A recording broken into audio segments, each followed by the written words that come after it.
আসসালামু আলাইকুম ওয়া রাহমাতুল্লাহি ওয়া বারাকাতুহু। একদিন এক বাবা তার ছোট্ট মেয়েকে সঙ্গে করে বাজারে নিয়ে গেলেন। পাশের দোকানে সুন্দর একটা গোলাপি রঙের কোরআন শরীফ রাখা আছে। মেয়েটা খুব কাতর ছিল, বলল, বাবা গো, আব্বু, এটা কিনে দাও না, আমি এটা দিয়ে প্রতিদিন কোরআন পাঠ করব। বাবা একটু চিন্তায় পড়ে গেলেন, কারণ সেই মাসে সংসারের খরচের পর পকেটে আর বেশি টাকা ছিল না। তবুও মেয়ের মন ভাঙতে ইচ্ছে করলো না। তিনি বললেন, বাবা, আল্লাহ যদি আমাদেরকে সাহায্য করেন তাহলে অবশ্যই আমি তোমাকে কোরআন শরীফটি কিনে দেব ইনশাআল্লাহ। মেয়েটি হেসে বলল, আব্বু, তাহলে চলেন, আমি এখনই আল্লাহর কাছে সাহায্য চাই, আল্লাহর কাছে দোয়া করতে থাকি। ছোট্ট মেয়ে রাস্তার এক পাশে দাঁড়িয়ে দুই হাত তুলে দোয়া করতে লাগলো, আল্লাহ, তুমি আমার আব্বুকে দয়া করো, যেন উনি এই কোরআনটা কিনে দিতে পারেন।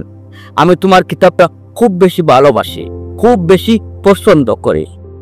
হঠাৎ পাশে থাকা এক ভদ্রলোক এগিয়ে এলেন। মেয়ের দোয়ার কথা শুনে তার চোখ ভিজে গেল। তিনি বললেন, ভাই, আপনার মেয়ের দোয়া আমার হৃদয় ছুঁয়ে গেছে। দয়া করে আমাকে এই সৌভাগ্য দিন, আমি এই কোরআনটা তার জন্য কিনে দিতে চাই।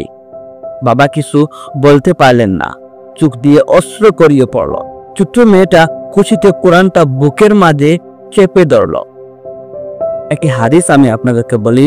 হাদিস আবু হুরায়রা রাদিয়াল্লাহু তাআলা আনহু থেকে বর্ণিত। তিনি বলেন, ক্বালা রাসূলুল্লাহ সাল্লাল্লাহু আলাইহি ওয়াসাল্লাম, সালাসাতু লা তুরাদ্দু দাওয়াতুহুম আল ওয়ালিদু ওয়াস সাইমু ওয়াল মাজলুম।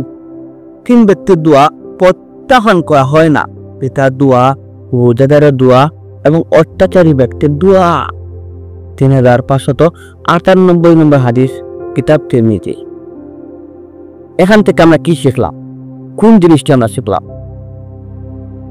দোয়া কখনো ছোট্ট হয় না, হোক সেটা ছোট্ট মেয়ের কণ্ঠে কিংবা চোখ ভিজানো এক দরিদ্র বাবার নিঃশব্দ মিনতি।